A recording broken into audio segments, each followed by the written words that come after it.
Okay, so welcome. Thank you. We are very happy that now we did a follow-up cystoscopy for you, as you have the chronic cystitis issues for many years, and we made a bladder fulguration for you. And then after how many months did we do the follow-up now? So it was 5 months ago I had my five months before we had the fulguration. Yeah, exactly. And now we make a control follow-up, and everything seemed normal for me. I am very happy because I made some improvements in the technique, changed some things, and I didn't see many ladies afterwards after the new technique. So it's good now to see we all did all parts are fulgurated nicely, and the bladders looks healthy. Please tell us your symptoms before the fulguration. Actually, we had another video and we discussed these with you before. So just shortly, let us remember these, and then what happened after the fulguration, how were the symptoms? Yeah, so when I came to you, I was not well at all. I had a chronic UTI for 8 years, and I'd managed to keep it kind of under control for a few years with natural remedies. But then I think it was a month before I came to you, I couldn't control it. Even I'd take antibiotics, it wouldn't go away. So I knew that the embedded tissue was definitely still infected, and nothing was working. I had really bad urgency. I was getting pain in my kidneys, and I was just not sleeping at all. So I felt absolutely terrible, if I'm honest. And now I would say, since I'm only still 5 months in, sometimes I get a bit of frequency, but all in all, I feel amazing. I just feel like completely better compared to when I saw you before. When did you have the results? When did you feel okay, it's working? How long does it take? My healing journey has been fairly smooth. I've been quite lucky. There are definitely moments where I was like, I know I don't feel too good, but I would always test my urine, or I would do a microgen, so then I could see what was going on. So before fulguration felt terrible. After, I felt much better, but it was still really up and down, really up and down. And I would probably say even like a few weeks before coming here, it was very up and down.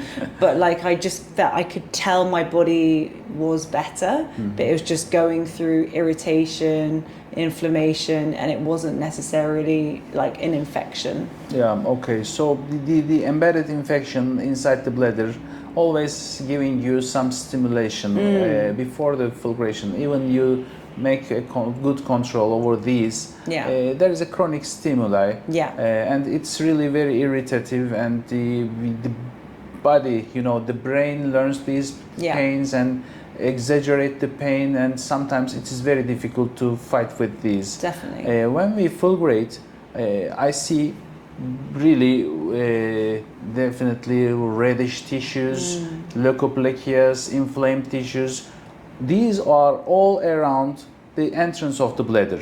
Always the bacteria comes from outside, so it is always located in the entrance of the bladder, because this is the entering point. So when we fulgurate these areas, I know many people have a healing really differentiating with the time. It's different in everyone. Sometimes some people is good after 3 months, some people feel better after 6 months, and always, even she says, okay, I am now better, she feels better after 6 months, better after 1 year. So it's the progression is continuous actually. So how were your test results, your dipsticks and the microgen testings? How was they after the procedure? So for me, I'm always obsessed with the data because I don't always trust my brain, and I know that my body's learned to feel the pain. So before I came to see you, I had E. coli and Enterobacter show up on my microgen, and then also also even through culture it was showing up. So clearly it was a This is not Enterococcus, Enterobacter, right? Enterobacter, yeah. Yeah, it's a Enterobacter. little different than Enterococcus Yeah. actually. The infection world, microbiology world, urology world, we are really too much ignorant Yeah. about these issues. Previously, we were thinking Enterobacter means the bacteria coming from the large intestine, and all of them was in the same family. We were thinking Enterococcus is a part of this family, but then most of the Enterobacteria, which is E. coli, is also one of these. Yeah. They are mostly gram-negative bacteria, Yeah. but Enterococcus is a gram-positive bacteria.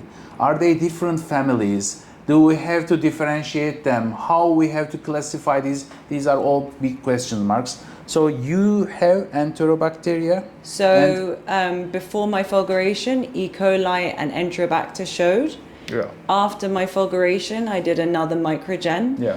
And actually good bacteria showed, no more E. coli, no more Enterobacter, and then a small amount of Enterococcus showed up. Yeah.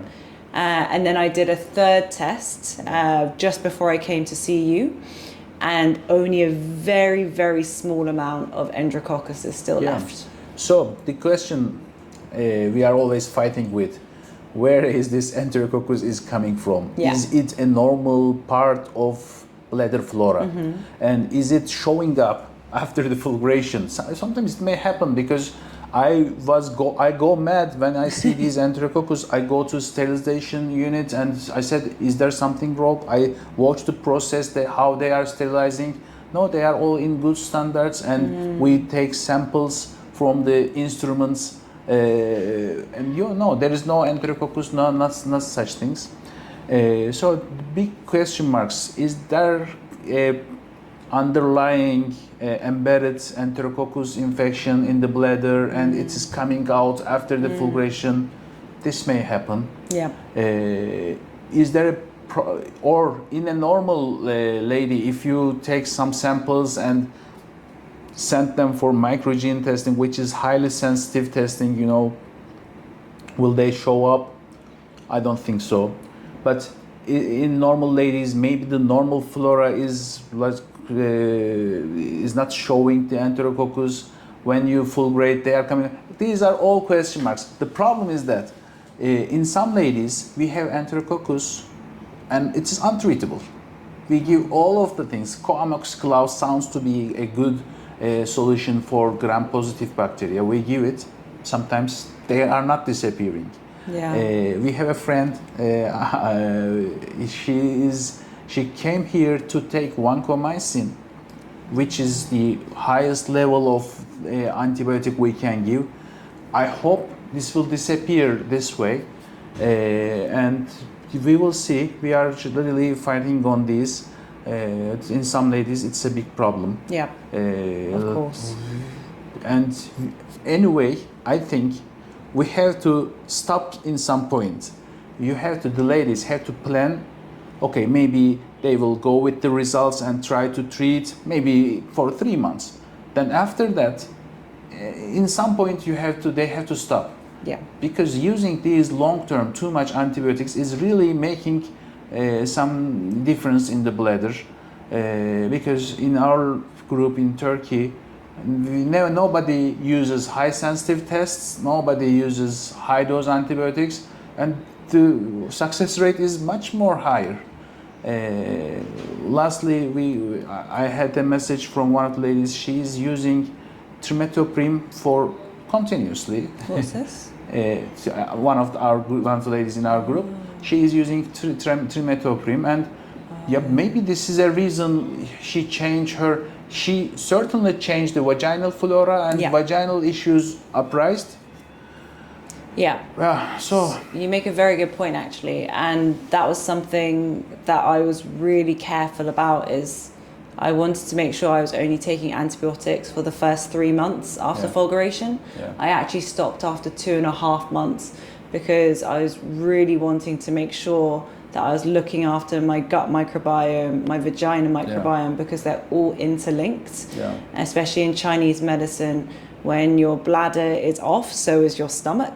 So the two are linked. And that was something where the quicker I could get off antibiotics and get my immune system up, and also look after probiotics and like feeding the bacteria in my stomach, I think that's what helped my body, if there was bacteria still there, for the good bacteria to do its work as well. What's your recommendation for probiotics? Is there many options in the market, or as far as I know, there are maybe 10, 11 good bacteria probiotics, and these are the only options. Do you know any? There are some other, for example, for vaginal probiotics or gastrointestinal probiotics. Are they different? Yeah, very different. So I've done a lot of research, and I actually stopped using any antibiotic up my vagina. So I know that you prescribe some, but I in the past have found that it actually just didn't work for me. So every single night for the first few months after fulguration, I used a probiotic with Lactobacilli crispalis, because that is what you want your vagina to be dominant. So that's something that I use nightly to help with the flora, and it's very close to the bladder, so it actually has an impact. It migrates. And for a probiotic that I use on my gut, I only ever use soil-based probiotics, because there's a lot of research that soil-based probiotics allow the gut flora to actually flourish with many other bacteria, instead of just using the ones that are lactobacilli. They actually allow all the good bacteria to seed and flourish. This makes sense. So two different types must be used. And these are important. And other than this, there is a physiotherapy issue. What's your thought about this? Physiotherapy. Because, physiotherapy. Did you ever have such a? Yeah, I've done everything. If you can think of it, I've done it. We say press all the buttons. Literally me. So I started to get pelvic floor physiotherapy, and she did tell me, like, because your muscles learn to tighten. And when I went to see her, she was like, I've always had tight hips. Whenever I have a bladder problem, my right hip gets very tight. And I know many ladies can probably relate to certain tightness in their bodies. So when I went to a pelvic floor specialist, she showed me exercises to loosen those areas. So when I had a bladder flare, I did those exercises, and it honestly helped so much. So she teach you how to do yourself? Yeah, exactly. This is best. So she taught me how to do the internal exercises. And when I was doing them, my stomach was making loads of noises, because it was my body shifting from fight or flight to the parasympathetic nervous parasympathetic. Parasympathetic You nervous have system. to stimulate the parasympathetic system, right? Yeah. So you can do you manage it by the physical therapy, or just pressing some trigger points? Yeah, so exactly. You use an instrument, or just used internal fingers, and then it helped a lot. They say this pelvic wand. She actually did recommend that. She said you can either use this one. I think this is pelvic wand, the name. And it's like vibrating. Yes, exactly. So vibration, it's vibrating. Yeah, she recommended something. Because I think you have to reach the pelvic muscles from the inner part. In men also we use such things. The pelvic muscles are important. It makes really big sense to me, because if there's an infection in your shoulder, your muscles will stay like this and will contract, will be in spasm for a long time. And these infections, for you, 8 years, you said? 8 years. Yeah, so the muscles, of course, may have a response, and they will be contracted.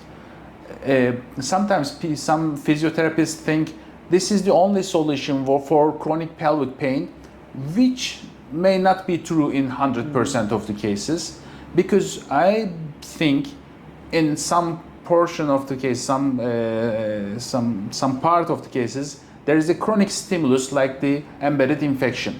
Maybe in some cases there is no problem in the bladder, no issues. It may be a vaginal issue, endometriosis issue, or some muscle spasm for a reason make the chronic pelvic pain. But if there is some relation with the bladder, of course the bladder is the usual suspect and must be evaluated. So this physiotherapy, but is this important, and it must be added to our therapy. Yeah. What do you think about endometriosis? I don't have much knowledge on it, but I've been checked and I don't have it. But I've heard many women have the endometriosis and then also the chronic UTIs, and it's sometimes very difficult to tell which is doing what. We are trying to focus on the subject with many different point of views. A gynecologist, when you go to a gynecologist, he only knows the endometriosis and the pelvic inflammatory diseases. And for him, all of these ladies are pelvic inflammatory disease or endometriosis. For me, everybody has bladder issue. For the physiotherapist, everybody has. So really, still, it's a big problem. Yes.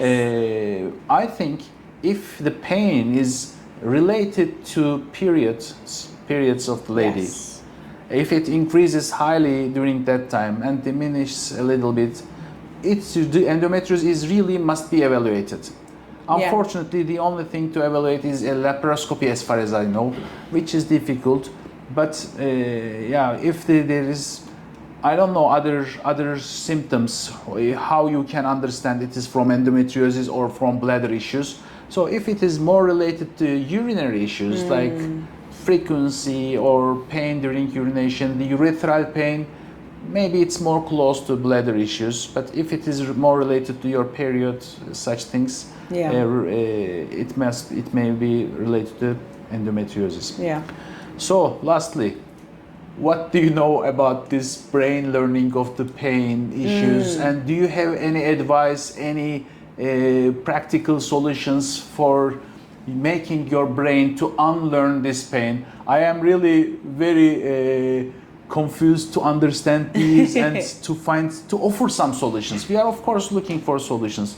What's your experiences about this? So I've been really lucky because my partner actually helped me with understanding that my brain is a lot more powerful than I think. So actually probably 4 or 5 years ago, I started meditating a lot. And it really helped me understand that the brain is so connected to the body.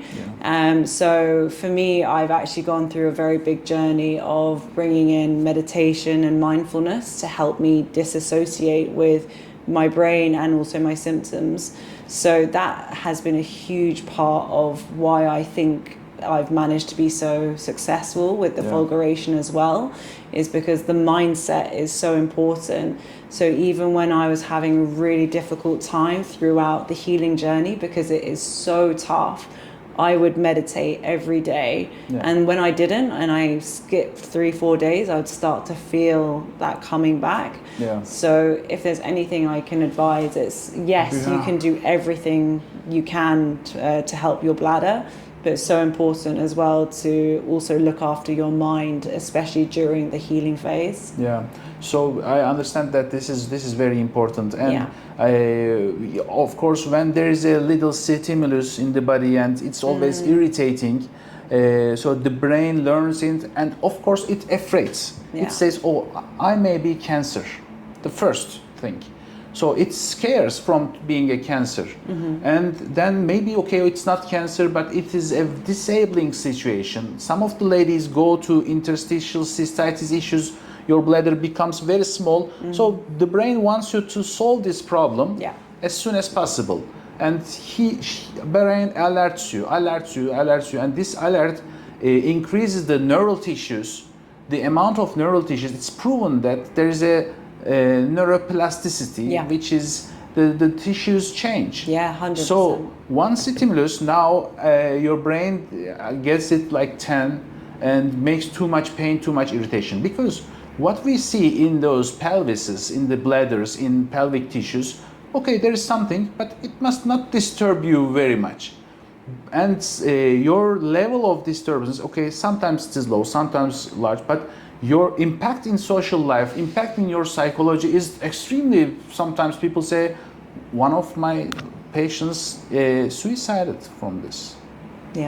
Yeah, she said, I will suicide, I will suicide. I was saying, what, your bladder is okay, it's not. I sent her to other colleagues, and they look, and they said, okay, there is some tissues in the bladder, you have to deal with it. No, she was psychologically prone to this, but it made her. Yeah, so it's very important. Practically, meditating or you have to find this medication issue to learn your brain. This is not a cancer. This is not a chronic disabling situation. What do you do? How do you manage? How do you meditate yourself? Is there some simple tricks that everybody can apply? Yeah, I think now more than ever, you have so much access to knowledge, whether that be through books, whether that be through apps. And even just, there's studies that if you meditate for 1 week, I think there's actually definitely a study I read, which was they did a test for meditation for 10 days, and they did a brain scan on the first day versus the 10th, and you literally are changing the chemistry in your brain. And that for me just made me understand that we have so much power. And once you understand the power of meditation, it's like, how can you not do it?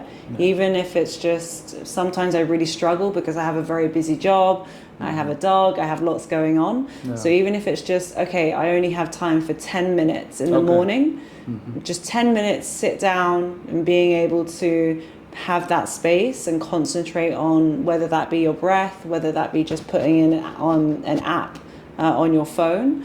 I think that has been such an important part of that healing journey.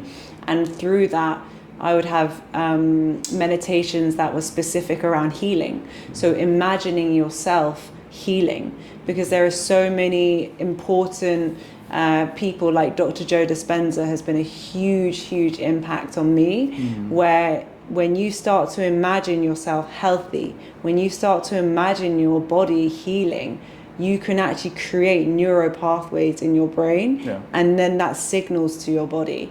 And I've literally sat down from a meditation at the beginning feeling terrible and stood up 45 minutes later feeling amazing. And that is the power of meditation. This really makes big sense. And I recommend everyone to find some solution of this. I will take the name of this doctor and put it on the video. So it's, even there is a problem inside the body unsolved. Enterococcus, for example, unsolved. So if it makes one stimulation, if you feel it only one, this is good. If it is exaggerated, it's very disabling. Even you can learn, you can teach your brain to feel this one stimulus as a half. So it's possible, and sometimes to eliminate this stimulation.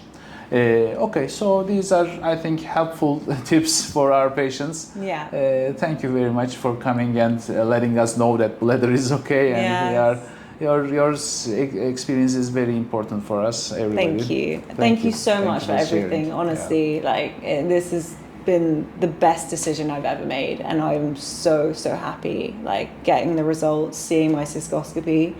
I have no words to how happy I am. Thank you very much. Thank you. Have a nice day. Bye.